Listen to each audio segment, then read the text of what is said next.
Bem, pessoal, prosseguindo. Identificando o oficial do registro de imóveis alguma irregularidade formal no título que lhe foi apresentado, deverá devolvê-lo ao apresentante. Deverá devolvê-lo acompanhado de uma nota de devolução. Nessa nota de devolução, o oficial está obrigado a indicar o motivo pelo qual o registro não foi possível, a especificar qual exigência não foi atendida pelo apresentante e que assim inviabilizou o registro público, o registro do título translativo. Apresentada a devolução, devolvido o título com a nota de devolução, o interessado no seu registro terá 30 dias para a sua regularização. Então vamos imaginar que a escritura deu entrada no cartório de registro de imóveis e o oficial verificou que ela não veio acompanhada da prova de pagamento do ITBI, do Imposto de Transmissão de Bens entre Vivos. Sendo a prova de pagamento do ITBI um dos requisitos para que o registro se aperfeiçoe, o oficial devolve o título, indicando: olha, não foi possível o registro porque não foi apresentada a prova do pagamento do imposto. O apresentante terá 30 dias para regularizar a situação, recolher o tributo e reapresentar o título para registro. Esse prazo de 30 dias tem o seu início não no momento em que ocorre a devolução do título com a nota. O prazo de 30 dias, ele conta-se do momento em que houve a chamada pré-notação do título. O que é a pré-notação? É o protocolo do título no cartório. O título dá entrada no cartório e recebe um número de protocolo, que é a chamada pré-notação. A pré-notação, como nós veremos, ela confere prioridade para aquele título no registro. Portanto, numa hipótese que, a despeito de não ser comum, acontece de um mesmo proprietário de imóvel alienar o seu bem a duas pessoas distintas, evidentemente atuando de maneira dolosa, com fraude, terá preferência no registro o primeiro título que for apresentado, o primeiro título que for prenotado no cartório de registro de imóveis. A prenotação gera prioridade. Então vamos imaginar, o sujeito é dono de um apartamento na Praia Grande, mas ele é de Ribeirão Preto. E ele resolve colocar o apartamento à venda na Praia Grande. Está pedindo 500 mil. Demora um pouco para aparecer um interessado e de repente alguém oferece 450 mil. Trata-se de uma pessoa que reside em Santo André. Diante da oferta, o proprietário acaba concordando com a venda, aceitando a proposta. Só que no dia seguinte ao aceite da proposta, no dia seguinte em que eles foram ao cartório e firmaram lá o contrato de compra e venda, a escritura, aparece um outro cidadão lá da região dele mesmo, de Ribeirão Preto, e oferece os 500 mil que ele queria. Bom, se trata de uma pessoa de boa fé, uma pessoa honesta, falar: infelizmente eu não vou poder aceitar a tua proposta porque eu já alienei a coisa a um indivíduo lá de Santo André. Nós já até fizemos o contrato de compra e venda num cartório de notas lá de Santo André. Mas não, ele não é um cara de boa fé, ele não é um cara honesto. Ele fala: você quer me pagar 500 mil? Ótimo, ótimo, vamos fazer um negócio. E eles vão lá num cartório de Ribeirão Preto e lavram uma escritura de compra e venda. E esse vendedor falsário não, mas mal intencionado, promete entregar as chaves para os dois compradores em datas distintas. E aí, como é que fica a situação desses compradores? Os dois negociaram com o vendedor. Os dois firmaram uma escritura pública de compra e venda com todos os requisitos formais devidamente preenchidos. Os dois têm títulos que são registráveis. Quem vai arcar com o prejuízo? Quem é que vai conseguir registrar o seu título em detrimento do outro? Quem apresentar o título primeiro. Então, se o comprador de Ribeirão Preto, embora tendo celebrado a escritura alguns dias depois do comprador de Santo André, for mais rápido e levá-la até o cartório de registro de imóveis de Praia Grande antes do comprador de Santo André, o título dele, uma vez prenotado no cartório de registro de imóveis de Praia Grande, terá preferência no registro. Ah, mas vamos imaginar que aquele sujeito que está com a preferência no registro, lá o de Ribeirão Preto, esqueceu de recolher o imposto de transmissão de bens imóveis, uma formalidade imprescindível para a consumação do registro. O oficial vai devolver o título. Isso significa que ele vai perder a preferência no registro? Vai correr o risco de repente, o comprador de Santo André apresentar o dele para registro com tudo devidamente cumprido e acabar conseguindo êxito na transmissão da propriedade? Não. Havendo a devolução, nós vimos, o oficial deverá fazê-la acompanhar de uma nota especificando os motivos pelos quais não foi possível o registro. E ele vai ter o prazo de 30 dias contados da prenotação, do dia que o título entrou no cartório, para regularizar a situação.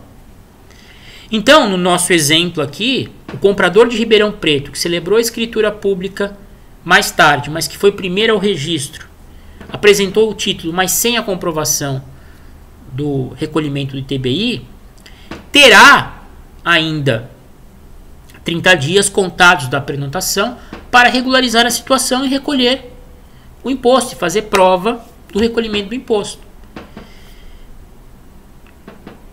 Se isso for feito dentro dos 30 dias, o título não perde a preferência. A prenotação é preservada. Agora, vamos imaginar que esse cidadão que tinha que recolher o imposto, o título foi devolvido por esse motivo, pensou: tô meio descapitalizado agora que eu fiz um negócio, daqui a 2 meses eu apresento de novo o título, recolho o tributo e resolvo a situação. Isso, evidentemente, sem saber que o imóvel também foi negociado com o cara de Santo André. Ele deixa de promover a regularização no prazo de 30 dias. O que acontece com a prenotação dele? Cancela. Cancelando a prenotação, o que acontece? Perde a preferência. E vamos imaginar que entra o título do cara de Santo André. Perfeito. Registrado. O sujeito de Santo André torna-se proprietário. Aí, quando o de Ribeirão Preto resolve fazer o pagamento do tributo e apresentar o título dele para registro. Qual é a surpresa dele quando descobre que aquele com quem ele negociou já não é mais dono do imóvel, porque o dono agora é o cara de Santo André, que comprou o imóvel daquele que se dizia dono. O prejuízo nesse tipo de situação de alienação fraudulenta a duas pessoas diferentes será suportado por aquele que deixou de apresentar o título primeiro. Não importa a época em que a escritura foi lavrada, se antes ou depois, é irrelevante a data. O que importa é qual título deu entrada primeiro no registro de imóveis. Qual título foi primeiro pré-notado, porque essa prenotação confere prioridade no registro. Tá bom? Espero que tenha ficado claro. A gente vai voltar na questão da prenotação mais à frente. Mas outro ponto importante. Eu disse que o oficial deve examinar o título do ponto de vista exclusivamente formal, identificando algum descompasso, alguma desobediência a requisito de natureza formal. Ele deve devolver o título, acompanhado de uma nota especificando os motivos. E se quem apresentou o título discorda da exigência feita pelo oficial? O oficial apresenta um motivo para não registrar o título que não tem nenhum respaldo legal. Vou dar um exemplo. O sujeito arrematou um imóvel numa praça judicial. O imóvel foi levado à praça e foi arrematado. O juiz expediu a correspondente carta de arrematação e o arrematante foi apresentar a carta no registro de imóveis para a consumação da transmissão da propriedade. Aí a carta é devolvida com a seguinte anotação: não há possibilidade de registro da arrematação porque não se colheu a anuência do credor hipotecário. O imóvel tinha lá uma hipoteca e o credor hipotecário não anuiu a arrematação. Trata-se de algo completamente descabido, né? Porque todo o imóvel que é levado a uma praça e é gravado com hipoteca, os credores hipotecários obrigatoriamente devem ser intimados no processo em que houver a praça. E se porventura permanecerem em silêncio, não impugnarem, não se apresentarem, a arrematação é perfeitamente legítima. Então não cabe ao oficial, e mais, a gente vai ver mais à frente, a arrematação, uma vez consumada, ela desconstitui todos os gravames que porventura recaíssem sobre o bem, inclusive as hipotecas. Então é um efeito da arrematação perfeita, que não teve contestação judicial.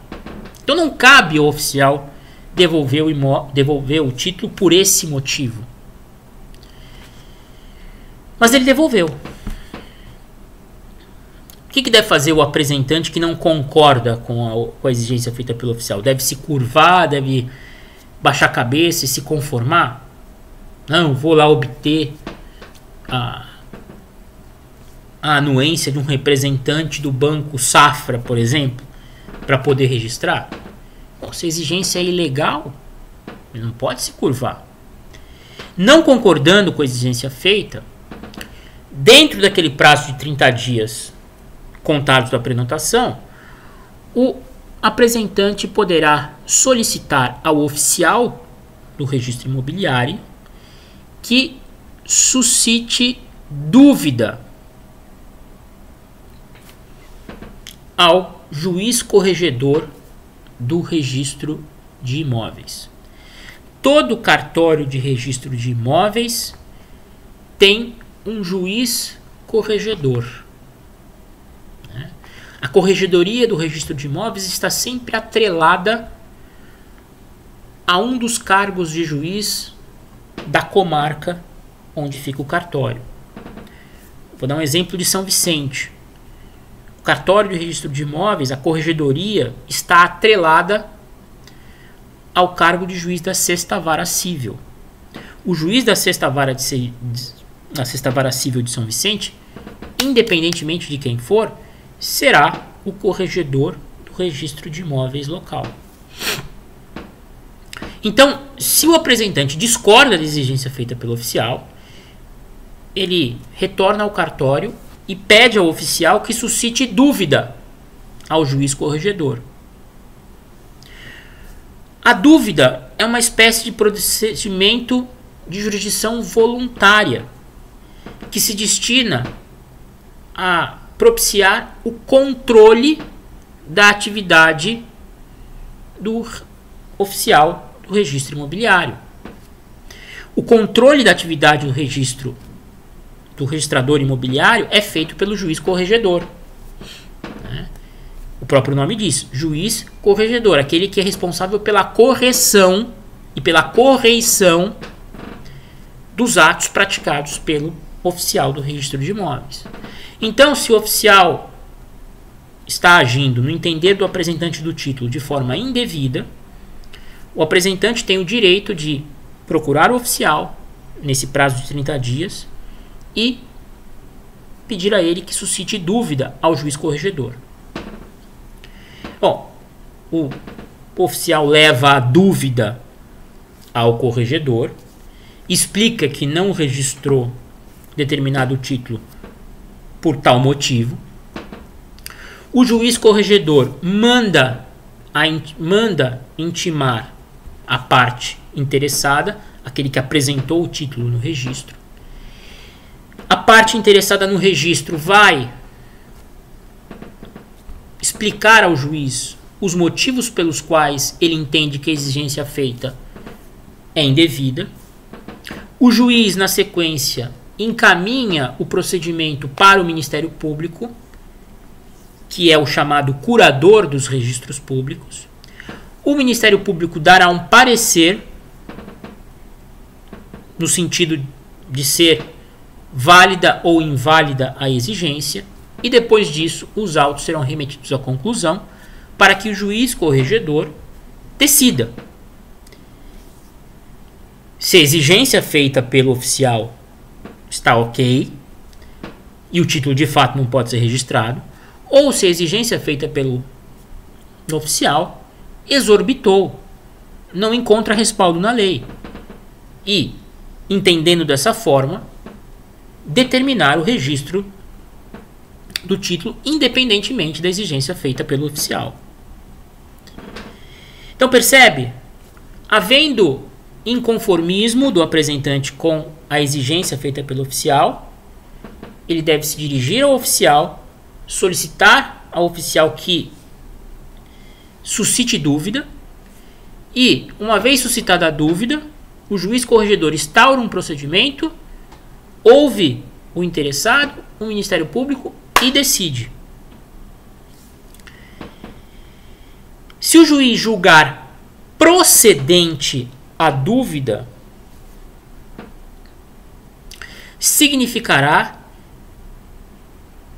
estará dizendo que o oficial tem razão, que a exigência feita está correta. O oficial é, entre aspas, o autor do procedimento de dúvida. É o oficial quem deflagra o procedimento, é quem apresenta a dúvida ao juiz. Ele apresenta a dúvida ao juiz depois de ser procurado pelo apresentante do título. Mas quem instaura o procedimento é o oficial. Ele é o entre aspas, o autor. Se o juiz dá razão ao oficial, ele julga procedente a dúvida e ratifica a decisão de não registrar o título. Agora, se o juiz entende que a dúvida que a exigência é descabida, julgará improcedente a dúvida, porque estará dando razão ao apresentante, que é o, entre aspas, réu do procedimento. Estou falando réu porque aqui não existe autor e réu. Entre aspas, porque é como se fosse, mas não é. Julgando improcedente a dúvida, o juiz corregedor reputará a exigência feita pelo oficial descabida e determinará que se faça o registro. Ok? Bem, cabe recurso contra essa decisão do juiz que julga o procedimento de dúvida? Depende. Caberá recurso da decisão judicial de procedência da dúvida. Se o juiz julgar procedente a dúvida e manter a exigência feita pelo oficial,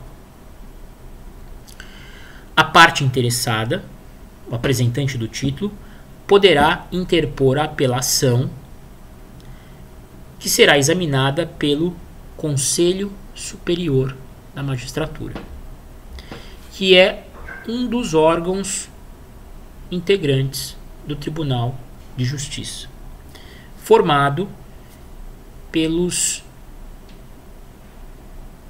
principais autoridades do Tribunal de Justiça: presidente, vice-presidente, corregedor, presidentes das seções do tribunal, direito público, direito privado, direito criminal, e o decano, que é o desembargador mais antigo. São 7 integrantes do Conselho da Magistratura, do Conselho Superior da Magistratura. É esse órgão do tribunal, composto pelas maiores autoridades, que julgará o recurso de apelação interposto contra a sentença que julga procedente a dúvida, dando razão ao oficial. Tá? Agora, se a sentença for de improcedência, ou seja, se o juiz entender que o oficial não tinha razão em exigir aquilo, o oficial não terá possibilidade de apelar. Não haverá recurso contra essa sentença que julga improcedente a dúvida. O oficial, do ponto de vista hierárquico, é subordinado ao juiz corregedor. Cabe ao oficial cumprir as decisões do juiz corregedor, não questioná-las. Então vejam, cabe recurso apenas no caso de procedência pela parte interessada no registro do título. Se a dúvida for improcedente, se a exigência do oficial cair, caberá ao oficial apenas cumprir o que for decidido pelo juiz do corregedor e registrar o título. O MP, como curador de registros públicos, pode recorrer em qualquer caso, seja procedente, seja improcedente. Ok? Porque ele é fiscal da lei. Ele não é subordinado ao juiz e ele não tem vínculo com quem apresentou o título. Então, o interesse dele é que a lei seja cumprida, que o título tenha o seu registro recusado apenas se de fato for o caso de recusa. Então, o MP pode recorrer em qualquer dos casos, ok? Agora, para terminar, e aí eu peço para que vocês tenham atenção, porque isso já caiu em prova e isso confunde demais. O procedimento de dúvida que eu expliquei aqui, ele se encontra previsto nos artigos 198 seguintes da Lei de Registro Público. O 198 e seguintes, ele explica, né, tudo aquilo que eu resumi agora há pouco. Só que vocês sabem que o brasileiro é uma figura diferente. Né? O brasileiro gosta de inovar. Né? O brasileiro tem apreço pelo jeitinho, pela informalidade. E o que aconteceu nesse tema? Muitas vezes, diante da recusa no registro do título, a parte interessada, o apresentante, ao invés de procurar o oficial e solicitar a suscitação de dúvida por parte dele, como prevê a lei, o apresentante do título vai diretamente ao corregedor. Ele próprio ingressa com o pedido de dúvida. Ele próprio suscita a dúvida ao juiz corregedor. Ele não cumpre aquilo que a lei diz, no sentido de se dirigir ao registro de imóveis e solicitar ao oficial que faça a suscitação da dúvida. Não, ele vai direto bater na sala do juiz corregedor, apresentando lá uma petição de dúvida, pugnando pelo registro do título. Bom, se os juízes, de modo geral, fossem seguir estritamente aquilo que prevê a lei, não conheceriam dessa petição, não tomariam conhecimento e determinariam ao advogado que procurasse o registro de imóveis a fim de que o oficial solicitasse a dúvida. Mas por uma questão de economia, né, os juízes corregedores passaram a admitir essa dúvida suscitada diretamente pelo apresentante do título, inconformado com a exigência feita pelo oficial. Essa dúvida ganhou a denominação de dúvida inversa. Por que dúvida inversa? Porque ela é apresentada por quem deveria ter solicitado a sua apresentação, aquele que por lei tem atribuição para fazê-lo, que é o oficial. É a dúvida apresentada pela parte contrária ao oficial. Faz-se o inverso do que deveria ser feito. Então, essa dúvida suscitada diretamente pelo apresentante ganhou o nome de dúvida inversa. Qual é o procedimento da dúvida inversa? É o mesmo da dúvida comum, normal. Autuada a petição do apresentante, dirigida diretamente ao juiz corregedor, o juiz corregedor manda ouvir o oficial para que ele explique de maneira mais detalhada o porquê da recusa do registro. Em seguida, o Ministério Público fala e ele profere a sentença. Ah, mas qual é a dificuldade nisso? Não, dificuldade nenhuma, o procedimento é exatamente o mesmo. Mas é preciso tomar atenção em provas com a sentença proferida na dúvida inversa. Porque na dúvida inversa, como o próprio nome sugere, tudo é invertido. Então, se o juiz julga procedente a dúvida inversa, ele estará dando razão a quem? A quem a suscitou, o apresentante do título. Julgando procedente a dúvida inversa, o juiz manda registrar o título. Não cabe recurso por parte do oficial. Se o juiz julga improcedente a dúvida inversa, ele está dando razão ao oficial. Está entendendo que a exigência feita pelo oficial está ok. Caberá apelação por parte de quem suscitou a dúvida, do apresentante do título, que não se conforma com a manutenção da exigência por parte do juiz corregedor.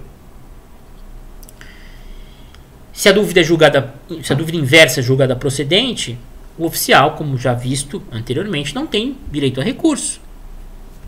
Por quê?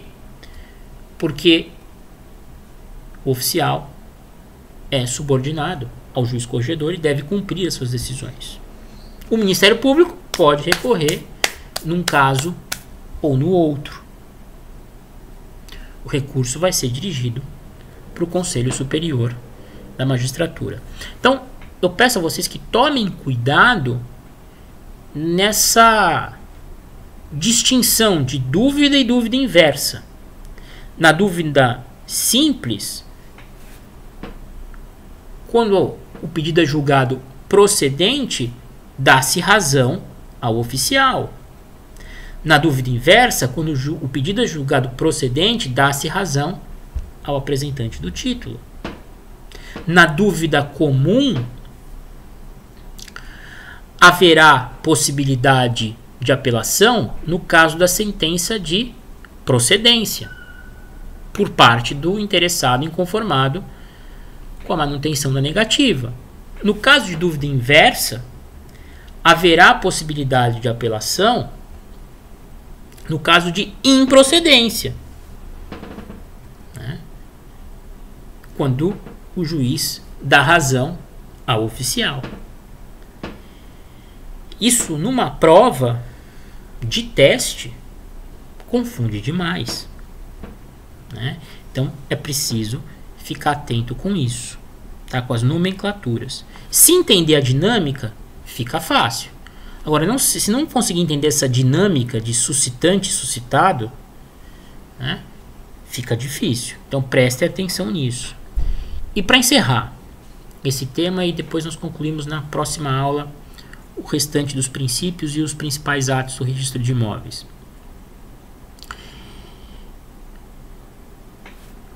Julgada a dúvida, transitado em julgado a decisão que aprecia a dúvida, seja ela comum ou inversa, o apresentante do título, caso a exigência seja mantida, terá o prazo restante para satisfazê-la. Vou explicar melhor. Uma vez suscitada a dúvida, seja por intermédio do oficial, seja por intermédio do próprio apresentante, a dúvida inversa, o prazo de 30 dias para a regularização do título fica suspenso. Ele só volta a correr depois que a decisão do juiz corregedor transitar em julgado. Então, se foi apresentada a dúvida inversa diretamente pelo interessado, quando ainda faltavam 15 dias para o término do prazo de 30 dias para a regularização, decidida a dúvida e mantida a exigência feita pelo oficial, o apresentante, se não quiser perder a prioridade garantida pela notação, terá os 15 dias faltantes do prazo para regularizar a situação e obter o registro do título. Se ele deixar escoar o prazo restante, depois do trânsito em julgado da dúvida, ele perderá o direito à prioridade. Tudo bem? Eu sei que essa parte é um pouco mais difícil, é um pouco mais confusa, mas é imprescindível que vocês a entendam. Prometo que os demais princípios que vão ser abordados na próxima aula são muito mais simples e muito mais rápidos, tá bom? Chegamos aí a mais de 1 hora de aula. Um abraço a todos aí. Até a semana que vem.